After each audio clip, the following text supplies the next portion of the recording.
Not even going to do an intro. Cody's been talking about this for over a year. I'm kicking it over to my co-host, Cody Frankel. Cody, just lay it on me, man. Tarasenko's a Let's Ranger. What do you got? fucking go, dude. I spoke this shit into existence for the past 2 seasons. My guy is finally fucking here, okay? We're creating the Russian dream team. Artemi Panarin, Tarasenko back together again. It is going to be beautiful. It's going to be beautiful. They're boys. They grew up playing together, and now they're going to be playing in the bigs together. And boy, oh boy, oh boy. I mean, this guy, if you want to talk about a difference maker, I mean, I told you from the start, he's been my guy. People were praising, Kane, Meyer. Nope. Tarasenko was my guy. The other guys would have helped. Vlad Tarasenko is the guy to take this team to the promised land. And not only that, but we still do have about a sheet and a half to make a little minor move. And, if somebody's going to make a hot take here and say Tyler Mott will be a Ranger yet again, it's going to be this guy. So, and everyone else on Rangers Twitter that's saying it. Okay. We don't have to get Tyler Mott. We can get somebody else. I'll take, a little guy here and there, just fourth liner, get Leshesha, whatever, out of our lineup. And, we'll do it up, because this is a squad right here. And Jonathan Lazarus, you little weasel, okay, who said, the Rangers are going to digress. They're going to be out in the first round. What did I say to you a month ago? I don't know. You said a lot of things. What I said to you a month ago was post-deadline or pre-deadline, technically, when this team makes their big move, which sure as shit they're going to make a big move, is this team a cup contender? And tell me what your answer is right now.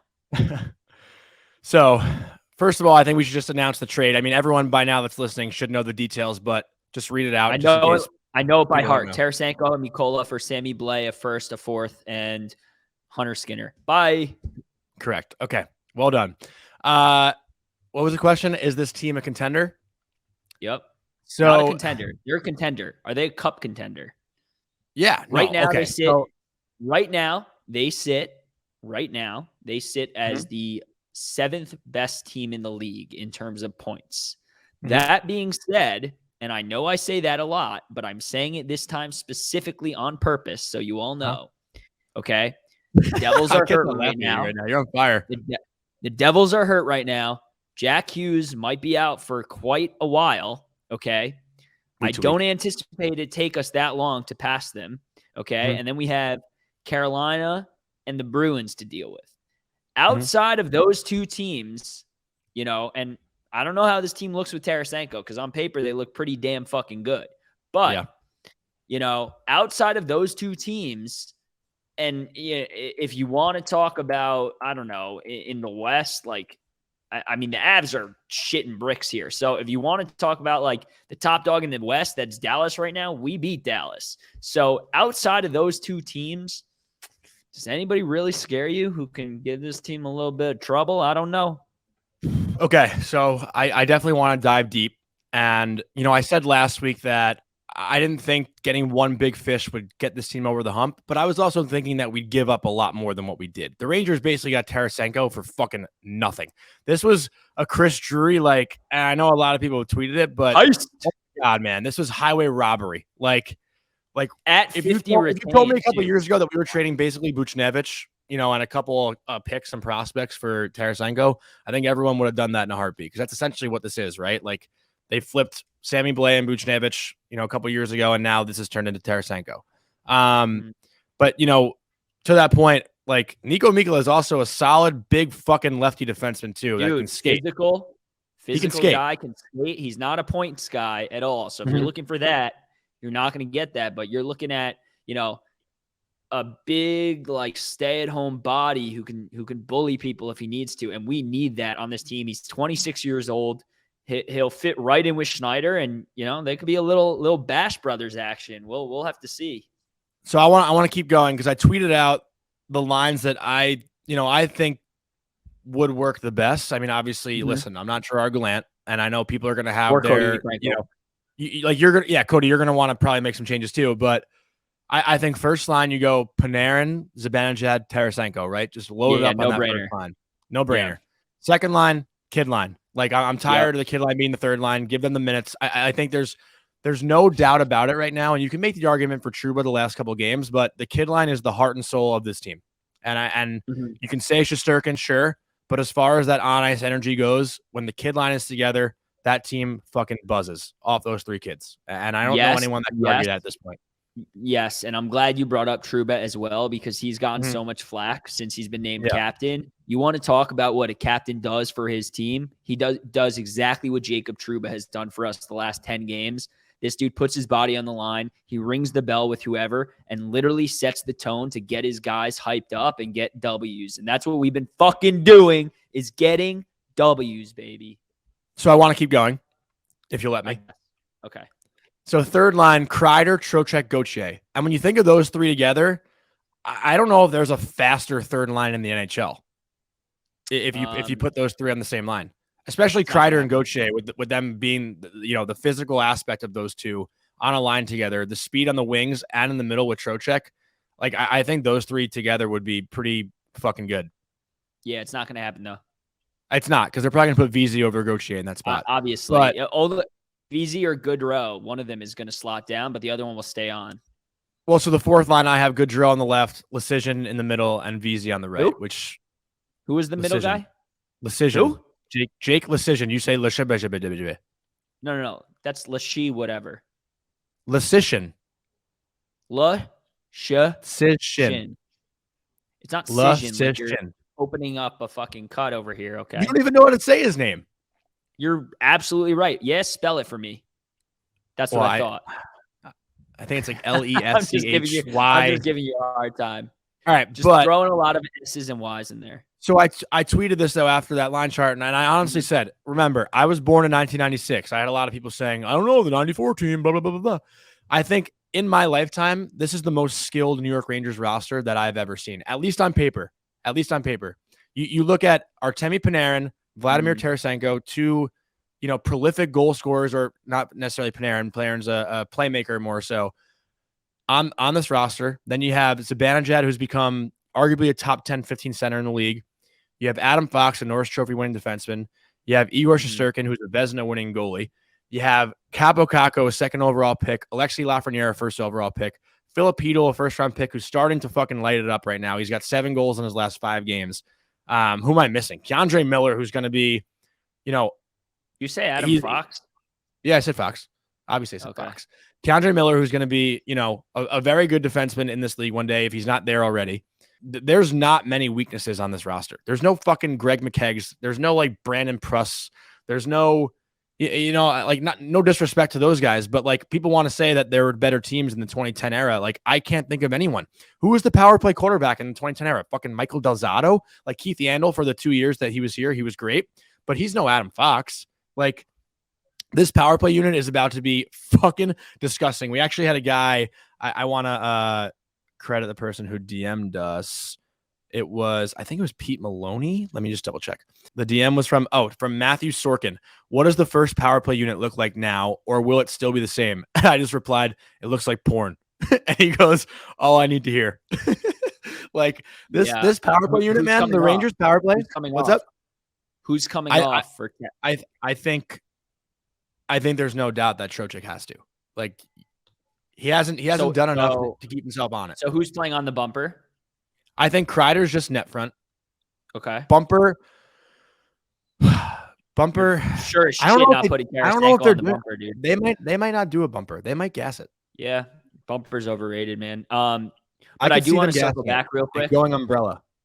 What? Yeah, I do agree with you. I mean, honestly, the closest team that we've seen in our lifetime, and I know I'm a little older than you, but I'm still 93 and I don't count myself as seeing the 94 team. I saw the tail end of Leach's career, but that doesn't even count. I mean, honestly, the closest team is the 2012 Rangers when you had Gaborik and Delzato and Zook was just starting out and Hagelin, and that team is not even close to this team in terms of skill.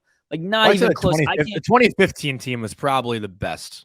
with Rick Nash and those guys? You think so? They disappointed. They were the President's Trophy winners, and they lost in the conference final. I mean, they were as far as Yeah, of that era.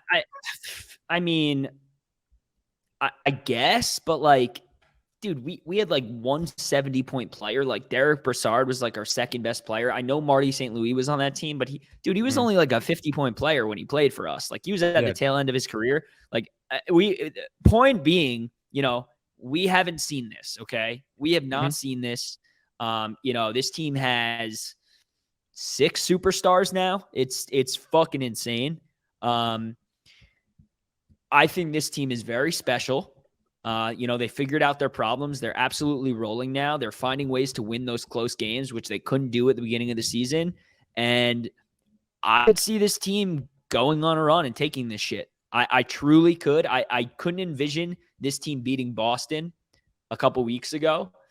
The last 2 weeks, like, I don't know, man. I don't know. I think this team is really rolling, and I think now you added some pieces that is gonna take this team to the next level. And I don't know, man. I'm feeling different, and I'm feeling pretty good right now. And we have Igor, and Boston doesn't. So yeah. All I know is tomorrow night I'm not gonna be able to watch the game because I'm doing the UMass versus Vermont game, but the Garden's gonna be fucking buzzing tomorrow night.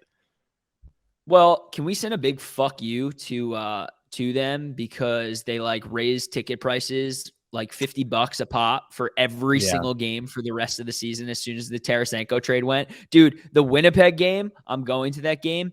I kid you not, on Game Time last night, tickets were like around like 120 for the cheapest ticket. Bro, 187 today. 187 today, went up $67 every single game. The cheapest tickets you can get is the Senators game, and it's like $130 for like 400s. Who the fuck wants to see the Senators in the 400s? I'd rather watch from my TV, dude. So thank you for raising the prices, but also thank you for raising the prices. That's why I'm rooting for the Rangers Devils first round series, so I can go to all the games in Jersey for half the price.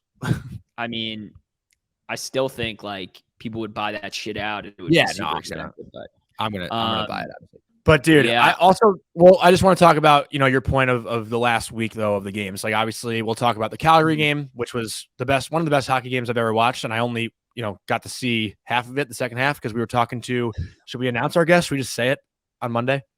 Yeah, fuck it. Yeah, we got Scotty Gomez, baby. Yeah, we got Scotty Gomez for over an hour. We had the fucking best time with him. Like, could not stop laughing. Johnny constantly. Yeah, he chirped us constantly, and I literally edited it back, and I had to do it twice by accident because I accidentally X'd out of it when I was editing it the first time.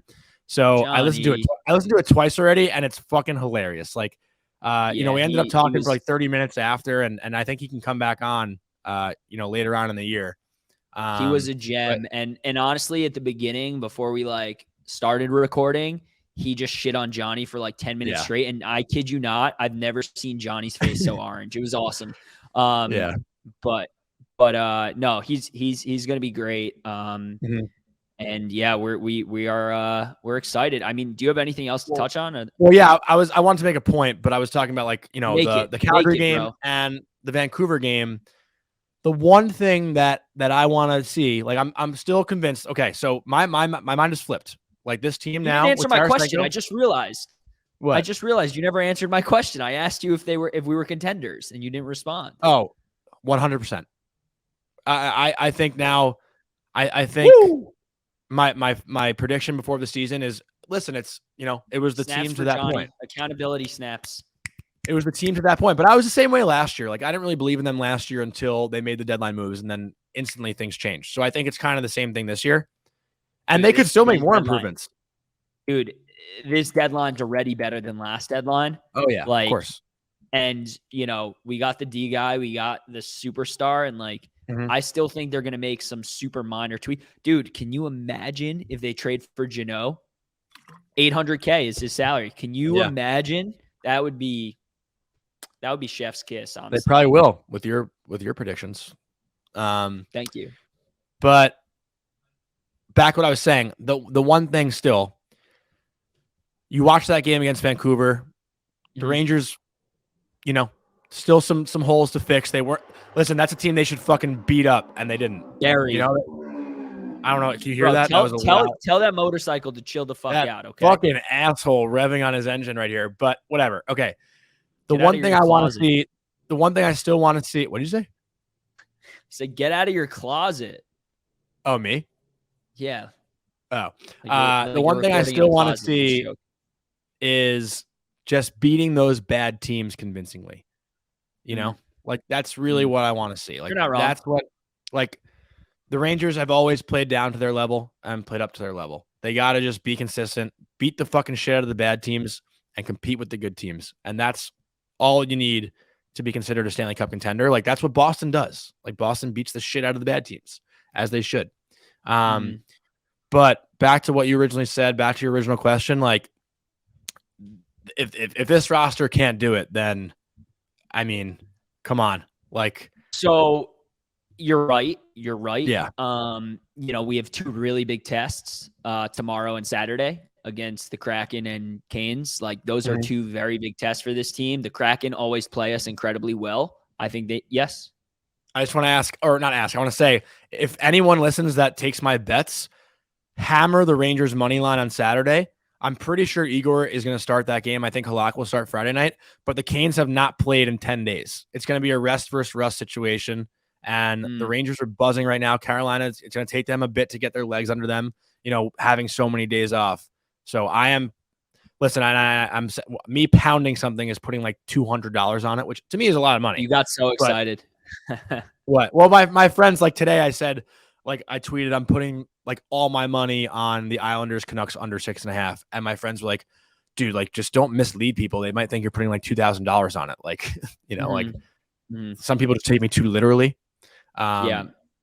But you know what's exciting? That's what you're saying. Yes. Yeah. No, the last point I want to make here is, you know, instead of having Tarasenko for 21 games, we now have him for 31 games. And that's a big deal. Like to make this trade early, yeah. So Drury probably had to give up that fourth, and it probably would have been like a sixth closer to the deadline.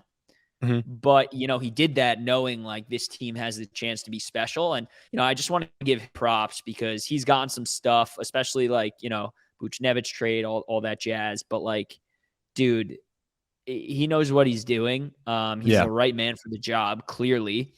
And the last thing I'm going to ask of my good friend Christopher is please find a way to re-sign Tarasenko, because that is where, you know, it really, like if this guy tears it up for us in 31 games, let's say he has 25 points, 30 points, like nobody's going to want to see him leave. So I wonder if, you know, he could go ring chasing and be like, yeah, I'll take I don't need an $8 million deal for you guys. I'll take 6 and they can figure something out. And I don't know. Yeah. It's going to be, you know, he's just another guy to add now to our never ending list of who we need to re-sign next year.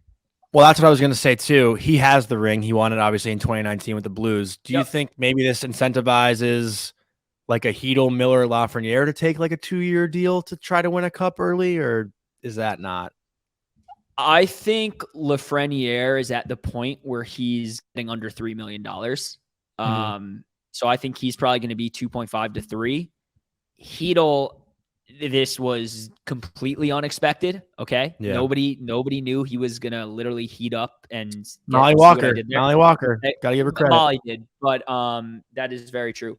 But dude, he's making the case like north of 5. Like, how are you going to say no? I mean, you know, like if anybody were to take some form of a discount, I would think maybe it would be Miller. But like, I think Miller's been pretty adamant, like vocal about like he wants what he deserves. So I don't know, man. I don't know, but yeah, he's gonna have to work some wizardry. Like, you know, a guy like Barclay Goodrow might have, like, they might need to have him try and waive his clause or so. I don't know what's gonna happen, but man, would I love to, you know, have Tarasenko here for the long run. That would be incredible. I'm also just happy that we can not talk about trades for the next like 4 weeks straight. I mean, we can still talk about it obviously, but now it's like a little bit, it's going to be behind us hopefully, which is nice. Dude, but it's hockey. Sports revolve around trades. Get your head out of the gutter and Dude, snaps to the NHL for making some buzz on NBA trade deadline day. That was fucking awesome. Yeah, That take was away awesome. from it. I didn't get any work done today because I was just on Twitter for 5 straight hours. Yeah, congrats to the Knicks. Yeah, they got Josh Hart. Yeah. But yeah, so I think that's gonna wrap it up, right? We got a fucking awesome episode coming on Monday. We'll talk Heater about the game of an episode. Hedo's not the only one heating up. We'll talk to Scotty Gomez, and maybe we'll leak that we have a cool sponsor that we want to talk about on Monday. We do. Yeah. So we love you guys and hope you enjoy the games this weekend. And feel free to tweet at me tomorrow night because I won't be watching. And I need to know what's going on in the game and if Tarasenko's playing. But yeah, Cody, send it off. LFGR, baby. Let's go.